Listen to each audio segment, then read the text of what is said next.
Well, hello, BookBrowse and YouTube world. Welcome back to another BookBrowse author interview. I am joined today. My name is Peg, by the way. I am your host of these BookBrowse author interviews. And today I am very, very excited to talk to James Lasdun, the author of The Family Man, Blood and Betrayal in the House of Murdaugh, which, again, I always stumble on that name. I think a lot of people do. It's Murdaugh, not Murdaugh. James, thanks for joining us today for this interview to discuss your book. Well, thank you so much for inviting me. Yes. Before we get into the meat of the book, and, this has been a sensational murder case, murder trial, Netflix documentaries. That's how I became aware of it. I watched the just about every documentary I could find on the topic when it was going on. But there's some big news in this case that came out just last month that Alec Murdaugh's, is it Alex or Alec? I know in the trial he pronounces it Alec. He and his family call him Alec. Alec, okay. And sometimes other people do and sometimes they don't. Okay, got you. Well, his conviction for the murder of his wife Maggie and his son Paul was overturned due to charges of jury tampering. So now we're gonna revisit this again at the end to see what this means going forward, because I really do want to talk to you, James, about what that's going to look like, especially for you. But let's back up a bit, and for people who may not be aware, you first came upon this story, and you were writing for was it the New Yorker? Yes. The New Yorker, and it started out as an article. Could you just give us a little bit more background on how you came to decide this is a larger story than just an article and needs to be a book? How did you decide that? In fact, I had written two articles for the New Yorker. One that was published before the trial, and then a sort of follow-up in their online magazine which was just about the trial itself. I felt that I had barely scratched the surface of the story. I mean, I felt that I'd maybe got the outlines down. I'd expressed some of my unanswered questions, but I hadn't got very far in answering them at all. And my main question has always been, well, who is this guy, Alex Murdaugh, and how does a seemingly sane, seemingly loving father get to a place where he apparently is prepared to murder his wife and more unusually, his son, whom he was apparently very attached to. How does that happen? What are the internal sort of mental processes, and what are the external enabling processes that bring that about? Because I really didn't feel I or anyone else had come close to understanding those things. And my book is, an attempt to tell a story in full. It's a very complex story. It's a story with a lot of different parts. And I wanted to tell the story, but at the heart of it is an attempt to sort of understand the person at the center of it. Yes, and that came through to me as a reader, that you really wrestle with that fact, and I'm curious to know, maybe as we go through this interview, how your view of things changed based on your research. But what did the research look like? In the book, you talk about, traveling down there and meeting with a variety of different people associated with the case in one form or another, or the family, I should say. But how did you go about just pulling together this story into the book itself? Because it really is very intricate, like you said, very complex. The different layers, the financial improprieties is an understatement of Alec Murdaugh's. But did you find, as you were researching, that you kind of started to change your mind a little bit, or that you entertained some doubts? Oh, I had doubts of all kinds from early on. And my reporting on the story was really an attempt to sort of address those doubts. And so in a way, I built the book around my own attempt, quest, whatever you want to call it, to get as close to the heart of it all as I possibly could. So that's sort of the structure. I mean, I have some sort of background in history, and I describe the place and the various crime scenes and things, but driving through it is my own. I mean, it's not about me, but I do use the drama of my own kind of attempt to settle some of these doubts as a sort of narrative propulsion engine, if you like. Right. And do I come to a point where I have no doubts anymore? No, I don't. I mean, I have more doubts, but I think I also have a lot more understanding, and I have an understanding of. I believe I have an understanding. Others may disagree, of various ways in which these murders might have occurred that are more detailed than anything I believe came out at the trial. Well, I learned a lot because I didn't even know before I read your book that there was a theory of two people being, Well, that was in a way that was how it all began, because when the story was first reported, there was nothing in the papers, at least. I mean, the police had their own theories, but there was nothing reported about Alex Murdaugh himself being in any way a suspect.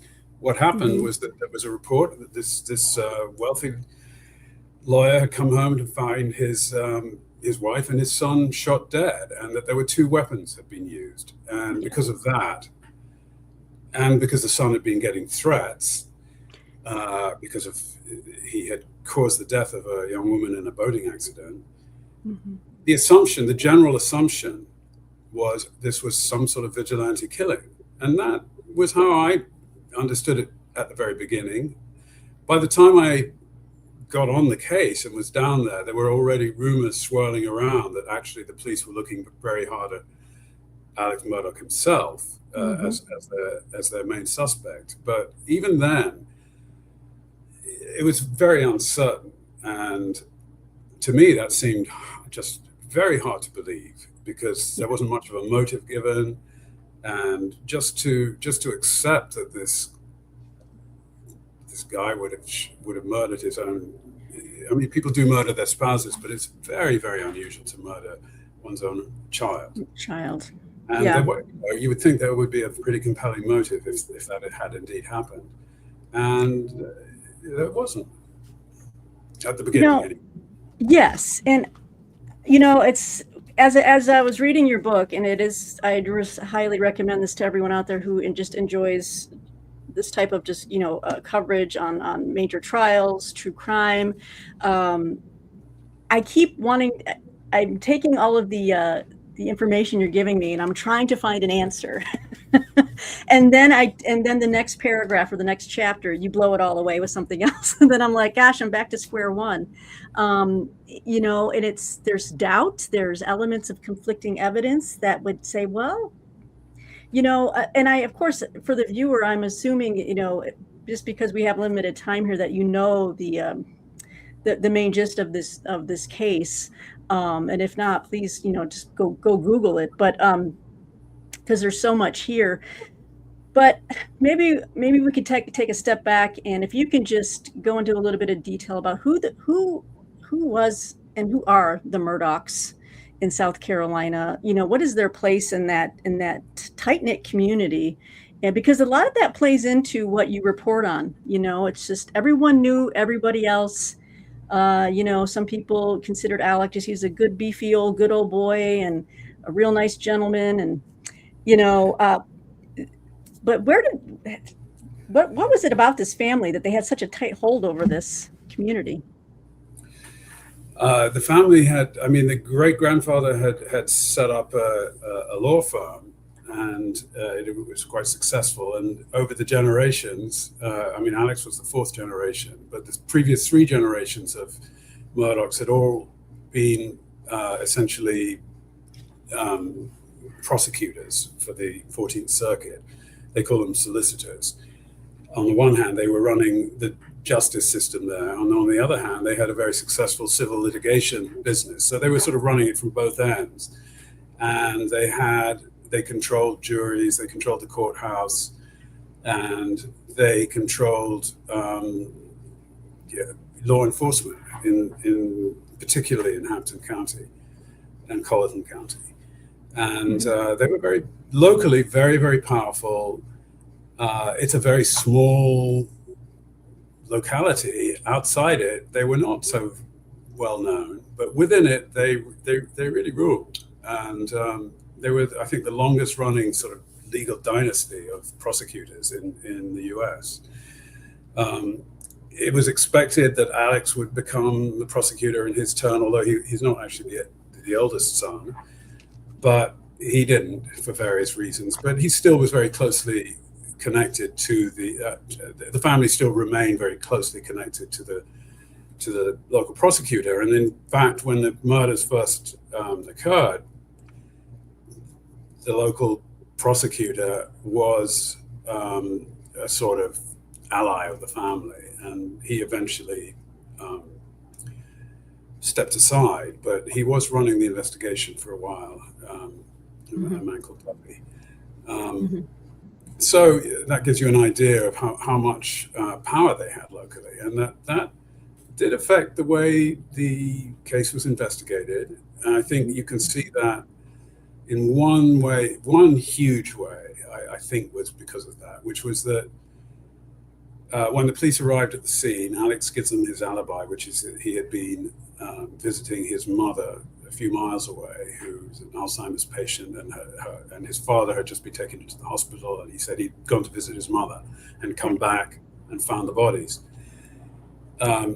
Much later, we find out that the police had their doubts right then. Well, if they had their doubts, the first thing they should have done was go to the mother's house and see if the weapons were there, because the weapons were not found at the crime scene. Right. They didn't get around to searching that house, Almeida, that property, for 3 months.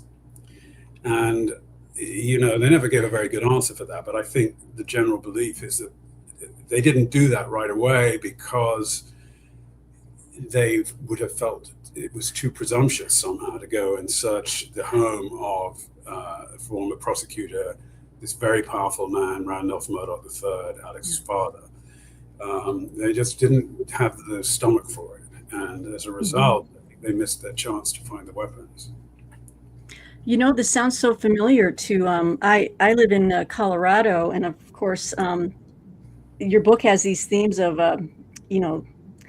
family, legacy, and privilege, and we see that with the JonBenet Ramsey case, where the Boulder Police Department, by all accounts, really botched that crime scene. They just allowed people to traipse in and out because John Ramsey was such a powerful figure in the community.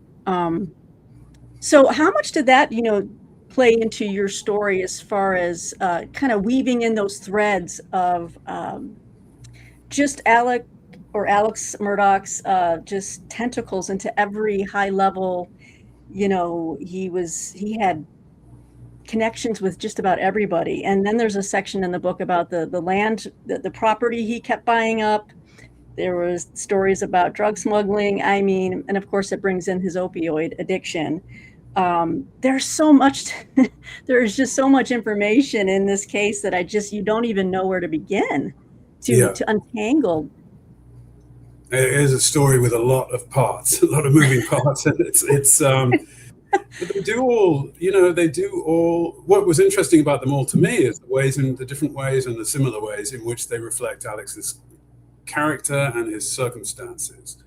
And in almost all of them, you see something reflected of, again, this kind of unwarranted respect for the family and fear of the family. Yes, and the power that the family wielded. So, he was able to perpetrate these embezzlements for years. He did it.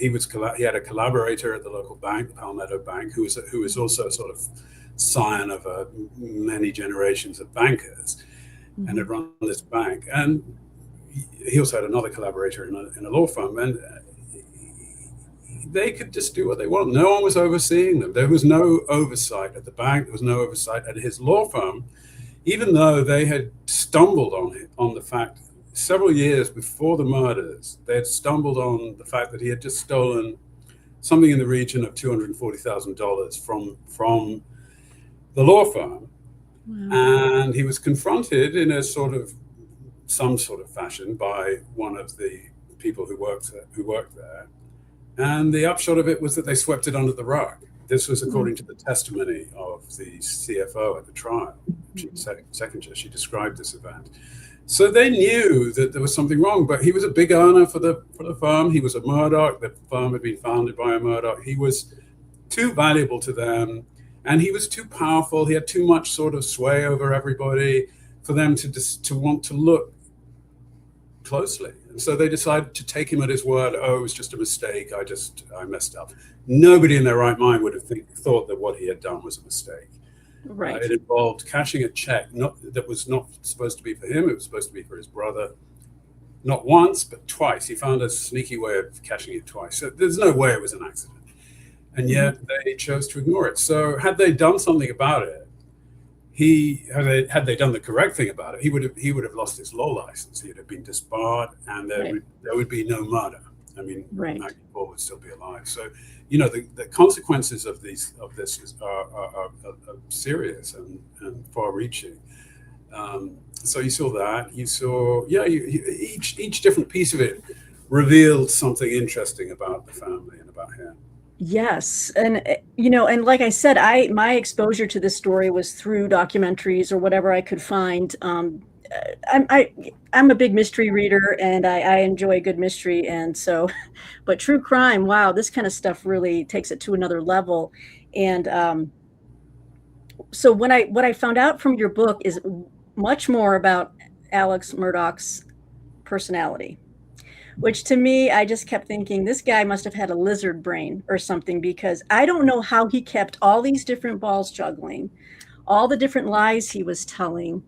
Have you ever encountered a person like this in any of your writing or reporting, where it's just, how did he manage to do as much as he did? And frankly, in my own opinion, I think he just hit the wall. He just had one too many lies. I obviously don't know what really happened, but how does a guy like this, he's charming. He has this, would you consider him a sociopath? I guess that's where I'm going with this. I think he checks the boxes for the kind of most of the classic definitions of a sociopath. Okay. Many of whom start out as sort of embezzling and doing fraud of various. They seem to be very attracted to that particular crime. And most of whom get caught very early on, because they're usually not from well-connected families. They're usually not surrounded by enablers. And most of them end up committing fairly petty crimes, petty forms of embezzlement. They go in and out of prison for it, but they never get very far, because they don't have a sort of empowerment system around them. Occasionally you get one who does, and what they all tend to do is escalate the jeopardy that they're willing to sort of bring upon themselves in their crimes. They'll commit worse and worse, bigger and bigger embezzlements, bigger frauds, whatever. And if no one's stopping them, it is almost guaranteed to get to the point where they're risking their entire facade of their life crashing down. And those are the type of sociopaths who then sometimes do become what they call family annihilators, because some of them will then decide, that we've, as you said, hit the wall, and they kill their families, but they do it usually for a rather different reason. They do it out of a kind of sense of shame, and that we know, because they usually kill themselves in the process. It's annihilation, and Alex Murdaugh did not do that. He killed his wife and his son. So there are precedents for that too, of these family annihilators who don't kill themselves, but most of them do. Mm-hmm. Also, most of them, in almost every single case I came across, because I looked into this quite deeply, because I wanted to understand Alex Murdaugh from every possible angle, including the criminological. Not that I'm an expert at that, but I did want to see, well, what are the precedents? Is there something that explains this kind of behavior? Yeah. I did go down that road quite far. And in most cases, the children involved are either very young or totally dependent, and in any case, defenseless. Mm-hmm. Paul Murdaugh was 22, very tough, always within reach of a loaded gun. So, I mean, that is very atypical. In fact, I couldn't find anything that offered any kind of precedent for that. So he is an oddity, Alex Murdaugh. If you accept the story that seems to have been generally agreed on, that he did this, he did it alone, he did it in the manner that the prosecution said. And on the whole, I don't think there's much choice but to accept that. Although I do have another idea that doesn't get him off the hook, but to me is fractionally easier to understand, put it that way. And I write about that in my book. But again, like I say, I think probably it happens the way the trial seemed to reveal. Right. I feel that same way. I think there were too many. There's too many lying. The big reveal was the evidence on Paul's cell phone. He just kept saying, I was not at the kennels. I was back at the house. I took a nap, and then I drove to my mother's. But that was revealed in a big, reveal that he was at the kennels. You hear his voice in the background calling to the dogs. And that places him there within 5 minutes of both Maggie and Paul's cell phones locking. Yeah. So either he left immediately after getting the chicken out of the dog's mouth, like, Bubba caught the chicken, and because he says, no, I left in the golf cart, but just to get beyond just that, it is hard to believe that it was him, because of the nature of the scene of the crime and the fact that it was so up close. Especially with Paul, I don't even know how any human being can do that, which leads me to think there's something broken in this man's psyche and his heart and soul. He's a sociopath. I don't know how else to describe that. But like you said, this was a complicated case. There were so many different things happening. Before they even arrested him, then he's doing a 911 call by the side of the road, saying that he's been shot. I mean, it's just so bizarre. Can you talk to that aspect? Like, why? This was 3 months later on the 3 months later. She wrote, he's as you said, he's dialing 911 and saying he's been shot at, and he was covered in blood. He was taken to a hospital, and they found entry and exit wounds, very superficial, but they were from a bullet, according to the hospital. And the story that some passing stranger took a shot at him for a very short time seemed to confirm the vigilante scenario that people had initially thought explained the murders of Maggie and Paul. But that story very quickly fell apart, and he admitted that he had lied, and then he said, well, what I really did was I got my cousin Eddie to come and kill me because I thought it would be better for everyone if I was dead, and because then my surviving son, Buster, would be able to claim my life insurance of $10 million, which he wouldn't be able to do if I shot myself. Yeah. So that was the story that the police sort of landed on. I don't think it's true either, and I don't think most people think it's true. I think clearly what happened, something happened. It's very murky what happened. I talked to his cousin Eddie twice to try to get to the bottom of it, but he's not a very reliable guy either. But he was certainly there. There was and he took a gun away, and there was some tussle over a gun, or he took a shot, or Alex took a shot himself. Something happened with a gun. There was a bullet wound. Eddie took off. I think however you sort of interpret it physically, the underlying reason was that Alex was trying to reinforce the vigilante scenario about the murders, because by then, 3 months after the murders, he knew that the police were looking at him very hard. They'd already been questioning him. And so I think he came up with this idea that he would stage a situation where it appeared that he himself had been targeted. The target, yeah.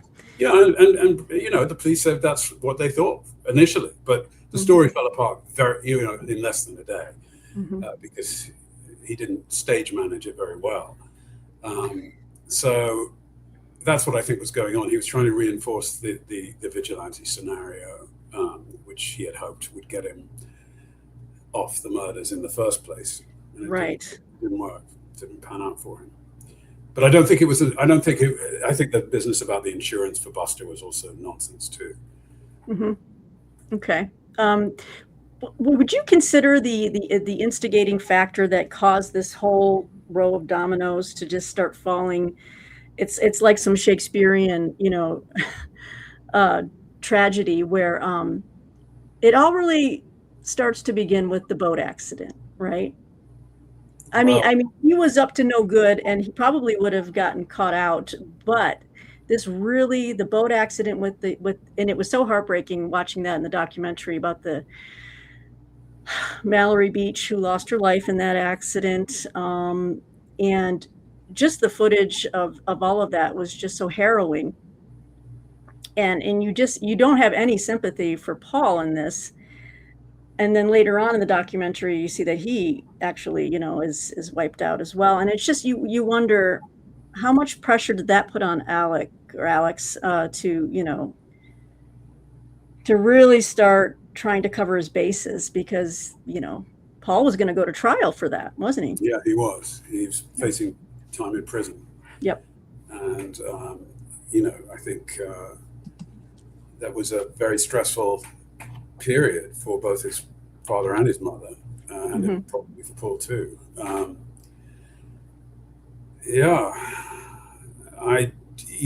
But Alex had been embezzling from way before that. Years before that, he had started embezzling.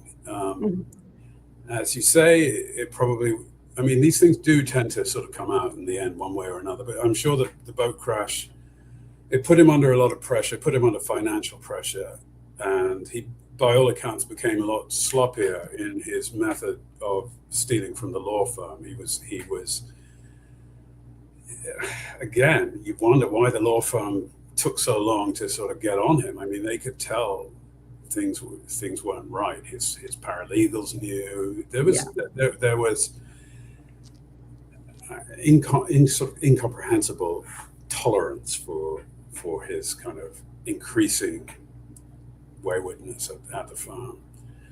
But yeah, I do think that the boat crash sort of accelerated maybe a major new chapter in his kind of downfall. But it wasn't the beginning. The beginning was him embezzling. Well, just that form of criminality for sure. I'm curious to know, like in the book, you talk a lot about there were so many rumors going around the town.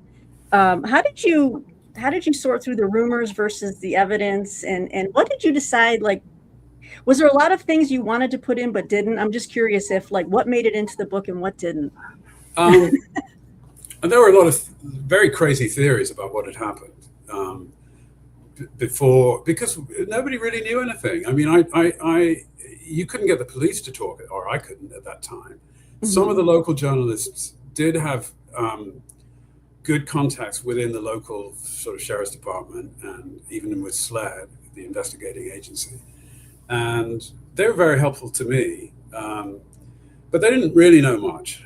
And what they did know often turned out to be wrong, or thought they knew turned out to be wrong. Like, for instance, there was a very significant moment where it seemed that they had discovered that SLED had discovered that there was blood spatter on the T-shirt that Alex was wearing the night of the killings. And this went out into the press. I mean, well, the press published it, Fitz News published it, who are usually quite reliable, and they had basically been misled by SLED. But for a long time, everybody was saying, "Oh, Alex must have been either the killer or very close to the killer because he had blood spatter on his T-shirt." It turned out that he didn't, or it wasn't human blood that was on his T-shirt. Right. But this was, so I mean it seemed an important piece of the story because it actually showed that SLED was not an impeccably correct in their investigation. I mean, they allowed the grand jury to believe that blood spatter had been found on the T-shirt when they already knew, when they were presenting the case to the grand jury, SLED had already actually discovered that this was not human blood on the T-shirt. Okay. And yet David Owen said, "Oh, well, I didn't know that my forensics people had already discovered it, that it wasn't." But I find that very hard to understand. That the head of the investigative agency could go to the grand jury looking for an indictment, and he doesn't, partly on the basis of blood spatter on the T-shirt, and he doesn't know that his own agency has discovered that it's not human blood. It's not human. Yeah. I mean, that's pretty crucial, wouldn't you say? It's crucial. And I mean, it was at that time, this was before they opened Paul's phone and found the proof that Alex was at the kennels. Right. So at that time, it was the best proof they had, I believe. I believe it was before that. I could be wrong about that. But it was certainly among the best. It was among the best evidence that they seemed to have. Obviously, the lie about being at the kennels was sort of just very, very powerful evidence, and that was almost insurmountable, right? Because it was insurmountable. Yeah, I agree. In the sense that he clearly was there at the time of the murders. And then why would he lie about that? Why would he lie about it? If you were innocent and you were there, you'd want to be upfront and say, "Yes, I was there, but then I immediately left," or so that it was something that they didn't find a good answer for. Like, why did you lie about that? No, and his reason that when he took the stand, they asked him why he had lied, and he came up with this preposterous idea that, "Oh, I had Oxy in my pocket, and I was afraid. I got paranoid thinking that they were going, about this, about yes. the if he had said to them, I lied because I've been embezzling for the last 10 years and I didn't want to find myself at the heart of a murder investigation, which I didn't, or the investigation of a murder that I didn't commit, but I've got all this embezzlements to hide." That might have been a more plausible reason for why he had lied, but he didn't say that. He didn't go there. He went to somewhere completely unbelievable and doubly incriminated himself by doing so. Yes. And I just want to clarify for the audience out there, SLED is an acronym that stands for the South Carolina Law Enforcement Division. So that was the agency investigating the murders. Well, I want to now kind of lead us up to present day with was it the court, Betty, what was her, Betty Boo? Is that what she was the nickname of the Becky Boo, yeah. Becky Boo. She now faces a civil trial, but now we are looking at the Murdaugh conviction being overturned in a potential retrial. Is this? Oh, I think there'll certainly be a retrial. Yeah, a real trial. Now, what does this mean for you? Are you done with this story, or do you want to continue to follow this? Oh no, I'm not done with the story at all. Okay. I mean, Becky Hill, she was the clerk of the court. The clerk of the court was known to have interfered with the jury at least 2 years ago, and there was a hearing shortly after the trial in which all the things that have recently been sort of come recycled, all those things that were already known 2 years ago, and they were brought up at a hearing, and I covered that in my book. So nothing about that was new. The only thing that was new is that it traveled all the way up to the South Carolina Supreme Court, and they decided that what she did, they didn't use the term jury tampering. They just said it was unprecedented interference, or I forget the actual word they used, but she undermined the judicial process in a way unprecedented in South Carolina's history, which very well is maybe true. It was unbelievable what she did. And it was unbelievable that it wasn't deemed to be jury tampering when it was first heard, when it was first known about. But so I think they did the right thing, and I wasn't particularly surprised. I was surprised when it happened because nobody had much of a clue of when they were going to make their announcement. I see. But it wasn't a big surprise to anybody. I mean, it wasn't a done deal, but it had been clear from their hearing that they had taken the allegations very seriously. And it would have been curious if they hadn't decided, well, we're going to have to reverse the verdict and send this for a retrial. So it's a thing to do, but it's not. I don't think anybody, aside from Murdaugh, wanted it. But it allows some of the questions that were not answered in the first trial are going to get a closer look, I think. And there are questions. There are reasons to question the prosecution's implicit idea of how the murders took place and even why they took place. And I'll be very curious to see if those get addressed. I'm not sure that all of them will, because I don't think it's necessarily in the interest of his defense team to raise these questions, because I don't think there's much that actually, as I said, there's not much that gets him altogether off the hook. I think however it may differ from the official version, any plausible version of what happened, he is still responsible for the deaths of Maggie and Paul. Yes. The complications I see here makes me worried is after reading your book, there were these elements of doubt. And obviously we know to convict someone beyond a reasonable doubt. And I did a little bit more research, and it seems like the prosecution has a harder task, I think, at least in this, when they do the retrial, because the defense already knows what they're going to attack. They know their angles, and they're going to be answering those with whatever they come up with. But how would they even find a jury for this? It's been everywhere. I don't even know how they'll find it. Will it be another jury trial, or could a judge decide this, do you think? I think it's going to be a jury trial. I don't even know if legally they can ask for a bench trial. I'm not sure. I'm not enough of it. But I don't think it's going to be. Everybody's heard of this. It's a bit of a sort of fool's errand to look for a set of jurors who haven't either heard of it or even have strong ideas about what they think happened. But I don't think that in itself. I think it might be a good idea. I know that they've asked to have it held in a different county this time, as far away from Colleton County as you can get within. It has to be still in South Carolina, I believe. So you could probably find people who've been thinking about it less, who are less sort of sure of what they believe, and I think that would be fair. To do that. And I think that the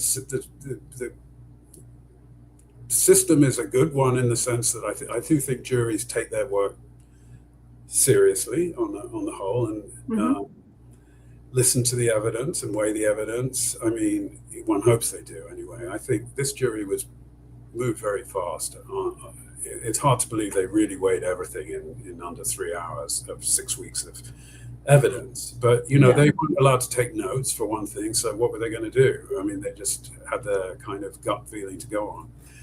And some of the evidence was very complex. The forensic evidence, some of the stuff that had the most capacity to sort of support doubt, was very complicated forensic telephone evidence, phone evidence. And if you're not allowed to take notes, it was hard enough for anyone to understand who was able, who wasn't on the jury and was able to take notes and watch the witnesses over and over and think, okay, so at this particular second, this person was here and that person was there, and the phone will do this if you do that to it. I mean, there's a lot of variables at play. Yeah. And I don't think that they were able to weigh those properly. Well, can you just answer for the people watching right now, why were they kept from writing, taking notes? That part of the book, I was like scratching my head. I'm like, why? I don't understand that. I think it was just as I asked people at the courthouse, and I didn't get a very good answer. I mean, it's up to the judge, I believe, but maybe in agreement with the legal teams on both sides. I'm not sure. I couldn't get a good answer to that, because it's not like it's a standard policy. I mean, some trials they do and some trials they don't. That's what as far as I could understand, and that was true of the courthouse in Walterboro in Colleton County. So I guess some judges favor that. If it was the judge's decision, which I think it fundamentally probably was. So, I mean, will the defense be at an advantage? They will in one major way, which is that the other part of the Supreme Court's ruling, I mean, they turned over the verdict because of Becky Hill's interference with the jury, but they also devoted a lot of space to discussing the evidence that the prosecution had brought up to do with the embezzlements and the financial crimes. And they basically warned the prosecution that you can't actually go as deeply into those as you did. I see. Because they went into them very deeply. And they crossed a line where the evidence they were eliciting no longer had to do strictly with motive, but it became all about character. It became about what kind of a guy Alex Murdaugh was, and it revealed him to be a truly terrible person. And even more so than one would kind of think just from knowing the basic outline of the cases. And it was very clever questioning, in a sense. This was when he decided to take the stand. This gave Creighton Waters, the prosecutor, an opportunity to question him in detail about each of the embezzlements. And it went on for a very long time. It was absolutely kind of overwhelming, and it would be hard to imagine any juror. I mean, you couldn't come away from that feeling, oh my goodness, well, he may have done terrible things, but he could never do anything as bad as murder. You sort of, and that's really what swayed me to the extent that I became convinced. It was to do with evidence about character, which is you're not allowed to bring in. You know, and they've been told you can't really do that. Next time around, you can't use you can question a little bit about the embezzlements, but only to the degree that it supports your idea of motive. In other words, you can show that he had got himself into this tighter and tighter corner, and he needed to do something drastic to deflect attention. But you can't say, and you can say that's why he committed the murders. You can't say this is a guy who looked people in the eye, who were very vulnerable at their moments of greatest weakness, and told them that he was going to make them all this money, and in the same moment he was actually stealing all this money. Stealing that money, They can't do that. So, you know, without that's a big piece of their case that's going to be diminished. I mean, it doesn't altogether go, but it's diminished. And that was a very, you know, that was in a way the most convincing part of their case, I thought. I thought so too, because I was racking my brain trying to find the motive, and the only thing I could think of, based on and everything you've written about in detail, and again, I recommend this book to everyone interested in this case. You have to read The Family Man.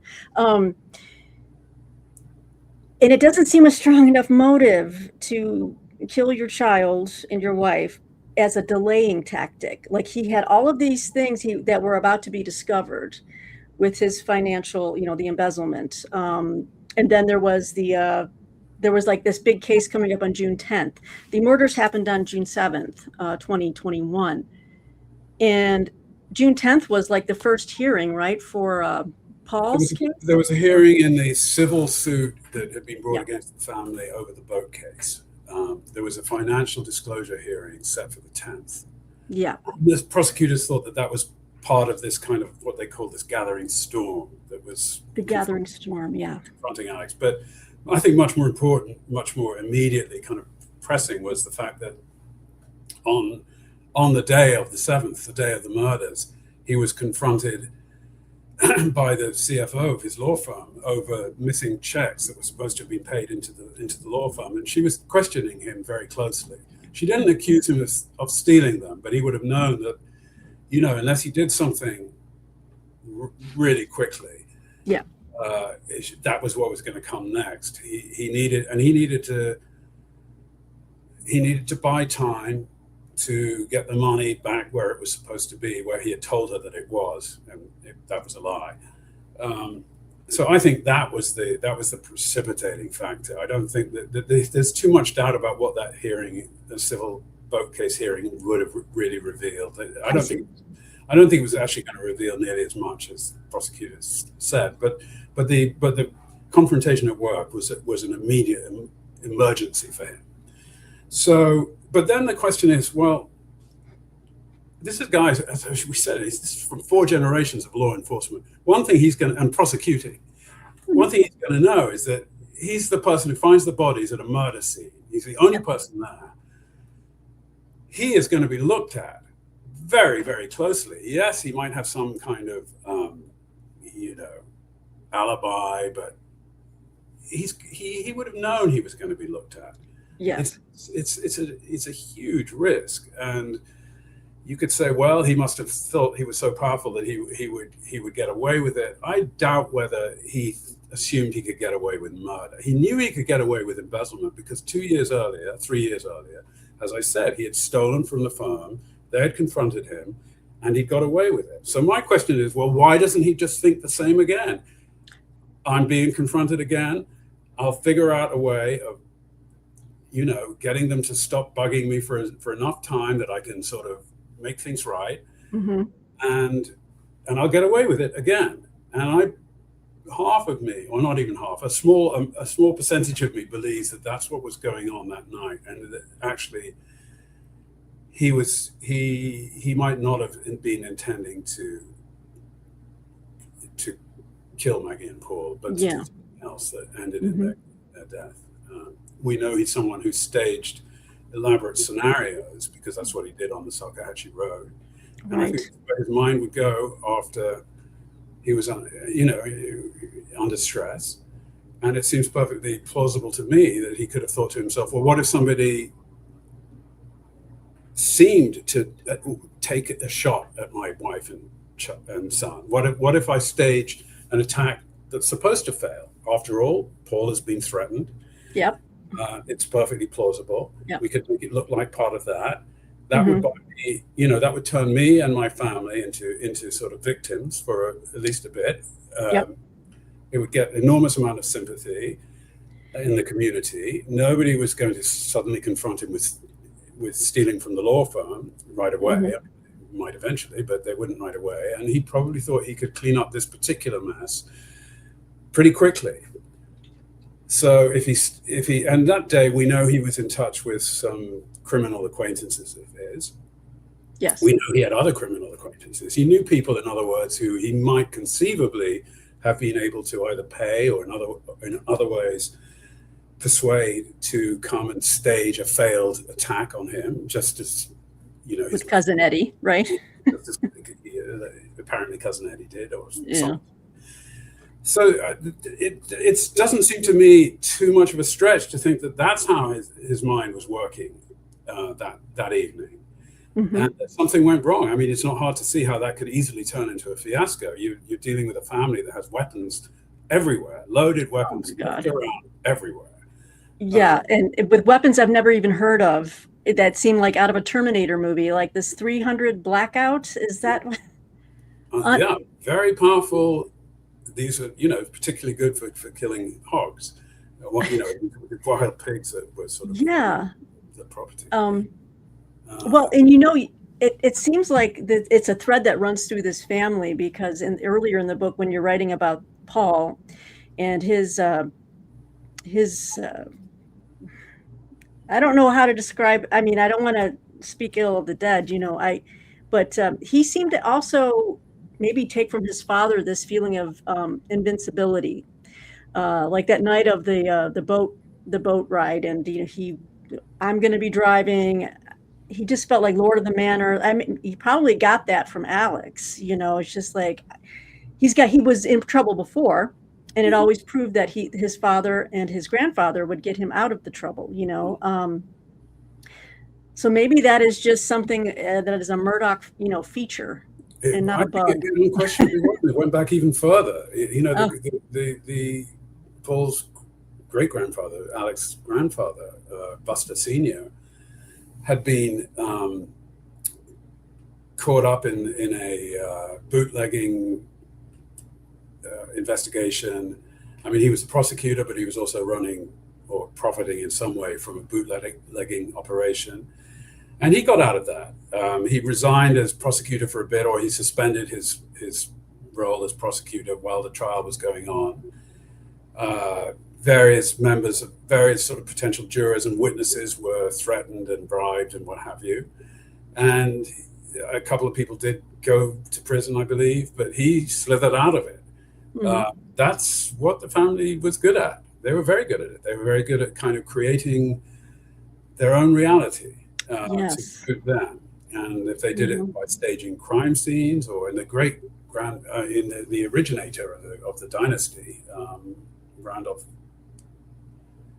the First, I guess. Was it the senior? Randolph Senior, yeah. Randolph Senior. He seems to have organized. He was killed in a rather curious car crash, hit by a train, which from the witnesses at the time seems as though, I mean, he was very sick, and it seems as if he stage managed his own death so that his heir would be able to sue the railroad company, which was how they built their fortune. Right. So, I mean, we can't prove that. Nobody can prove that. Of course, There's quite a bit of evidence to suggest it. I mean, he had stopped at the train line, and then as the train came closer, he suddenly pulled onto the tracks and stopped dead on the tracks. Yeah. So it does seem to support that idea. So it's a family. It appears to be a little bit of a family kind of characteristic. A characteristic. Yeah, and I'd like to ask a personal question, because it's a theme. It recurs throughout the book that I'm curious, after all is said and done here, and not looking at the retrial or anything, after you finish this book, is that blind spot that you have gone about the reality of that type of evil? I mean, how is that? How have you changed is what I'm asking. After just being in this story for so long, what attitudes and beliefs have changed for you? I mean, I think, it's a very darkening thing to do, to put yourself in a story like this for 2, 3, 4 years, which is what it's been for me. And it does alter your view of things, of people, of what people are capable of doing. I still have great difficulty believing that Alex Murdaugh cold-bloodedly blew his son's brains out just to buy himself a little time, which he must have known that it wasn't going to work. Right. But I kind of accept that is probably what happened. And to me, that's very hard to reconcile with my understanding of even the darkest sort of side of human nature. Yeah. But for me, I mean, I came to this story as someone who's mostly written fiction. And if you're writing fiction, realistic fiction, which is what I try to write, you need to be able to follow your characters from A to B to C. You need to understand their whole trajectory at every juncture. You have to understand, well, why are they doing this, and then why are they doing that? And if you stop, you're not going to believe in them anymore, nor are your readers.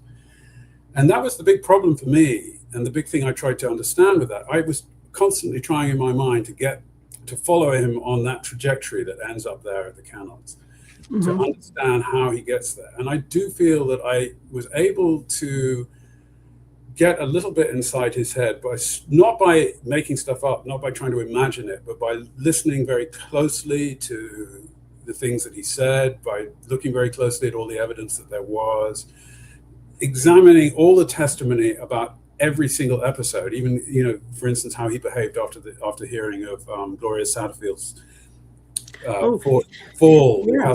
who fell from the steps at Moselle and ended up dying.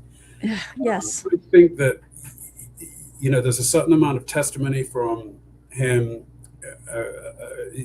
things that he said to the emergency services, more things that he said to the various insurance agencies afterwards, that are a little bit of a window into his mind, of how his mind operated when something like this happened, which is he begins to game out various different options of how he's going to handle it. First, in order to minimize harm to himself, but then I think also to then explore possible ways he can actually gain from it. And you can see different things that he said about the dogs at different times, the role of the dogs in Gloria's fall at different times, show you that he had different narratives operating in his mind that he was going to purvey to people who were asking him. And they go into the story, they come out of the story, and they go back into it, and they end up years later coming out of it. So I think that you see that he's someone who has sort of approaches situations with kind of multiple strategies. And it looks a bit like winging it from the outside, and his colleagues at work thought he was very scattered, and in some ways I think he probably was. I mean, the opioids certainly weren't helping, but at the same time there is this kind of ability to, as you said at the beginning, keep a lot of balls in the air with surprising skill. I mean, it seems surprising, but I think you just have to sort of remember that there's always one aim in mind, and that is, the advantages to Alex Murdaugh. And so that's how he's able to turn somebody falling down the steps at his house and dying. He's able to make, upwards of $4 million out of it until he gets busted. But that's what he gets busted. And at the expense of the family of Gloria, who the money should have gone to. I mean, it was so chilling just to read how he did that.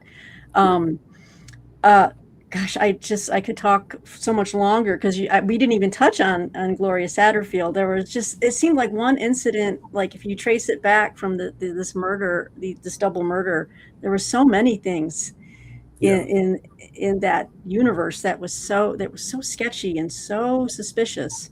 But you talked too a lot about, like, how did he get away with this? And you use the L word, luck. It seemed like he had a lot of luck in places. There's something a bit uncanny about him. I mean, and about the luck. But it ran out, as it always does. It ran out, but it ran for a good long time. I mean, the luck.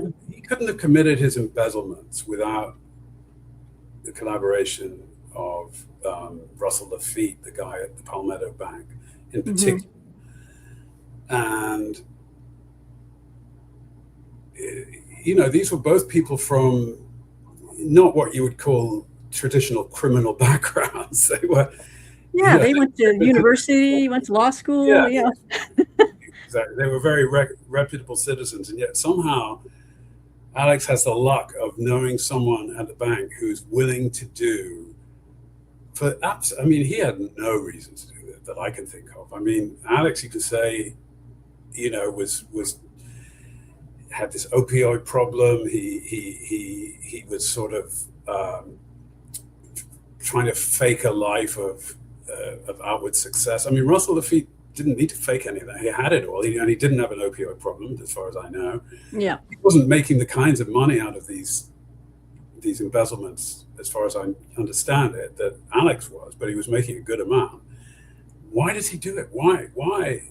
And then why does he fall into the clutches of Alex Murdaugh? I think once he started, Alex was very good at corrupting people. I think he saw weaknesses in people, and he sort of seems to have surrounded himself with people who have or had, something compromising in their background, or were willing to compromise themselves in a small way once, and once they did that, he kind of owned them. So, you know, I think he had a good understanding of how you manipulate people. That comes, yeah, that comes across very clear in the book, that he kind of he had this charisma, this warm charisma that just won so many people over. Uh, he had this almost preternatural ability to just convince people that you can trust me. I care about you, which to me is the most diabolical form, It is. of It is evil. peculiarly diabolical. Not only you can trust me, but you can love me, and I love you. I mean, Yeah, the love that people had for this guy yeah. was so striking. Partly because it didn't seem to have been altogether removed by the crimes that they saw that he had committed. Wow. There was an extraordinary hearing. It was the sentencing hearing for the financial crimes. It was after Hmm. the murder trial, and I went to it. And this was also an opportunity for the victims of his embezzlements to speak, to confront him and have their Hmm. say. And they were all, they were very dignified, impressive people. And I don't want to say but they, one after another, they got up and they forgave him. And they said, you stole from me, you ripped me off, I trusted you, I loved you, you stole everything, but I forgive you and I wish you well. And one after another of them said that, and you could feel the affection that they had for him. Hmm. And Mm. even some of his law colleagues, you could, I mean, some of them obviously loathed him and could barely even look at him. But I mean, they spoke at length about how he would always make you feel like you were family. Yeah. That was his special gift, is that everybody in his orbit felt like they were his brother, or they were kin, or they were, family in some Yeah. way. Hmm. And obviously that has a special elevated value in South Carolina, and I think in the South generally. Yes, It's a big thing. it Uh, is. and it's a wonderful thing. And when you see it, you envy it. But you also see that it's a thing that lays you open to being exploited, and it makes you vulnerable to someone who's willing to betray that particular bond, because that's really the line where he operated. It was that bond of trust and love and family feeling. That's where he was a kind of virtuoso of ruthlessness and Hmm. treachery, because it was always with people who loved and trusted him that he did the worst things. And that's the tragedy of this. I mean, obviously, the lives lost, the hurt that he inflicted on so many people financially, broken trust. Um, yeah, it's still mind blowing to me. I don't understand it, but maybe that's why we're here, and he's where he is, because to us there's something wrong with how he acted, and maybe in his mind it was okay, you know.